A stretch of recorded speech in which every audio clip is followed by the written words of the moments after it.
Hello everyone, I'm Rajeshri. A very warm welcome to you all in today's episode. And a huge thanks for being with me in my musical journey. Today I'm going to take all of you back in the year 1929. A 3-year-old boy accompanied his parents to his Aunt Ethel's home in New Jersey. As soon as he entered the living room, he noticed a huge black box with white teeth. He didn't know that the instrument is called piano. He went and he touched one of the white teeth. Just like this. It made a sound. The little prodigy straight away understood, quote unquote, that is my life. The journey didn't start straight away though. The Bernstein family wasn't musical at all. Someone gave them an upright piano when Seymour was 6 years old. But today's title is the most important thing here. Seymour wasn't just a legendary pianist. He was a teacher who is irreplaceable. He was a philosopher. He is genuinely an immortal artist. Seymour Bernstein stopped performing on stage at the age of 50. We lost him on 30th of April this year at the age of 99. He devoted the rest of his life to teach his pupils, to pass on the torch. And that teaching was at the highest level. He always used to encourage his pupil to compose because according to him, composing is the hardest thing. He said in one of the interviews, again paraphrasing, that it was unthinkable in olden days that someone is playing an instrument without composing. He shared the little story that Bach actually wrote in one of the prefaces in one of his books, that, again paraphrasing, that I have given you all these repertoires, but I want you all to invest in creating your own. Seymour Bernstein used to believe that without composing, the total brain development is not possible. He highly appreciated the recreation in terms of recreating the masterpieces. He always used to say that that is hard enough, but the journey of music, rather the journey of creative work, is not complete if we musicians won't compose our own song, music, and whatever creative work we are doing.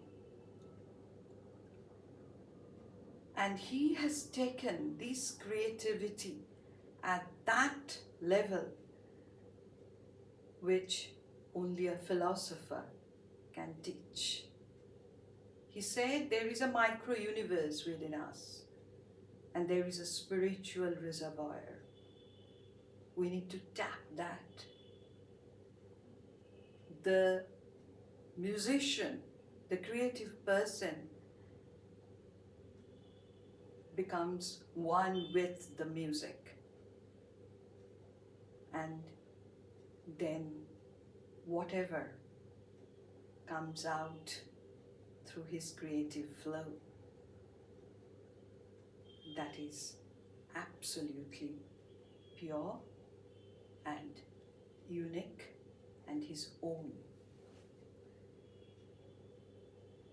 I took up music at a quite late age, but I am fortunate enough that my teacher, my piano teacher, Mr. James Billingham, who himself is a finest pianist and a very talented composer, always used to encourage me, guide me, advise me to make my own music, to compose, and gave me that creative liberty so I could do it in my own terms.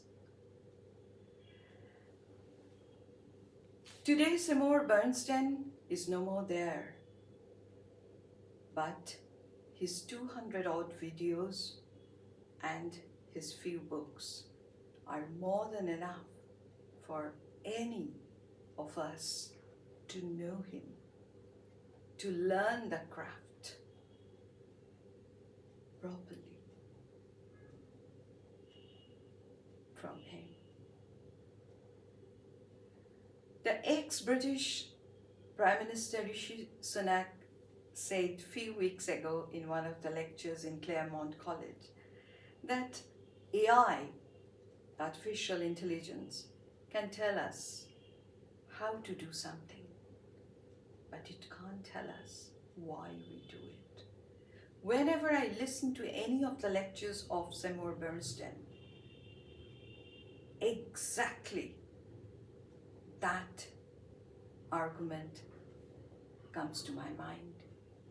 He's a teacher who tells us why we do it. Hence, he cannot be replaced by anything, any technology. Seymour Bernstein's book, Playing with My Own Two Hands, which started with a quote from Greek poetess Sappho's poem, and that says, "I never dreamt that I could touch the sky with my own two hands." Sort of like this, something like this. Seymour Bernstein touched the sky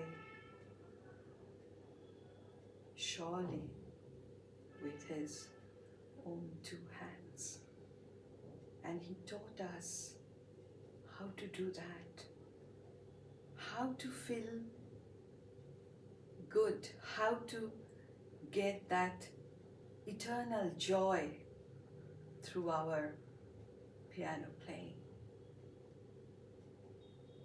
So today, I have decided in the musical section, I'm going to pay my tribute to him through one of my own composition, which is actually I have done as my first composition quite a few years ago.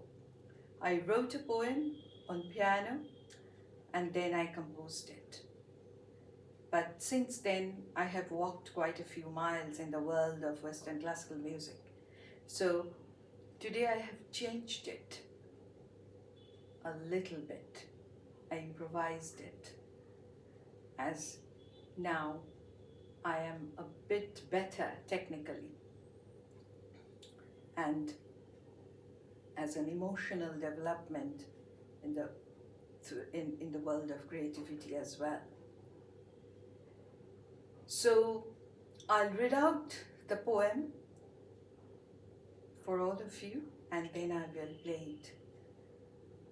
I'm sure that one of Seymour Bernstein's books' title is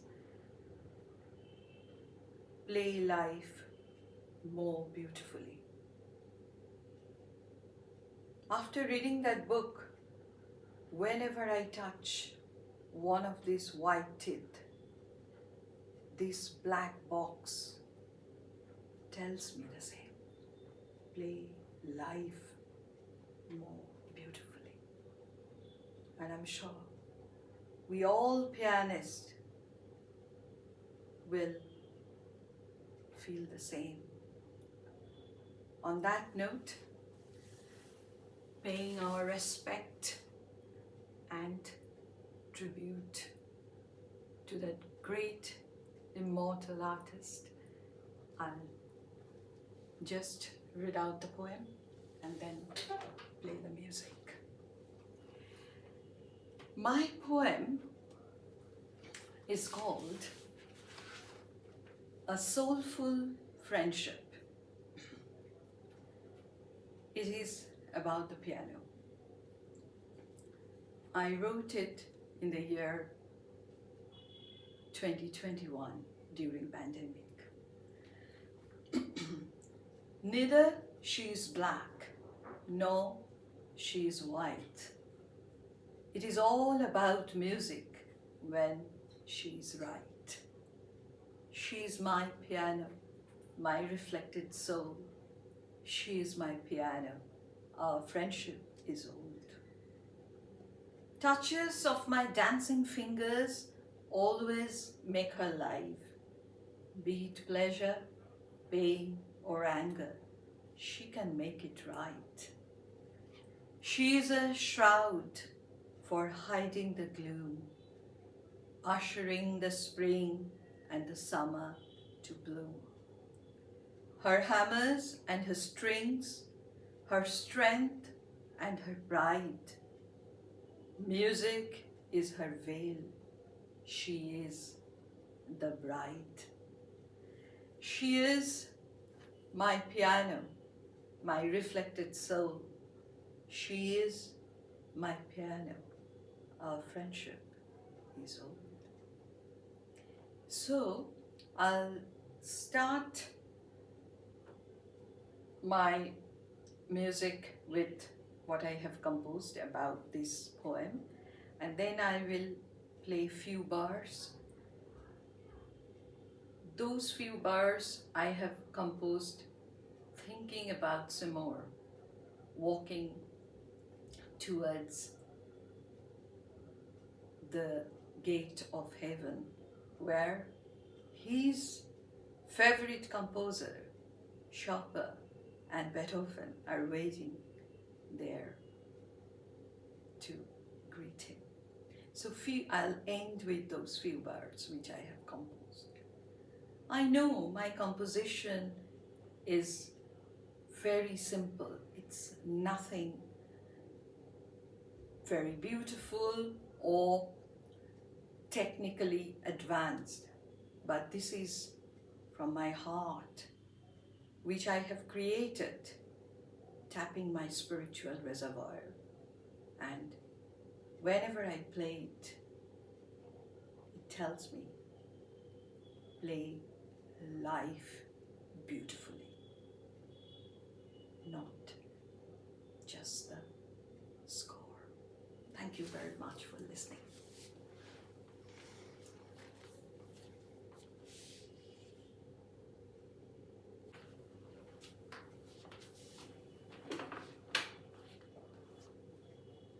Music for my poem, A Soulful Friendship.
little few bars to accompany him whilst walking towards the gate of heaven.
Thank you.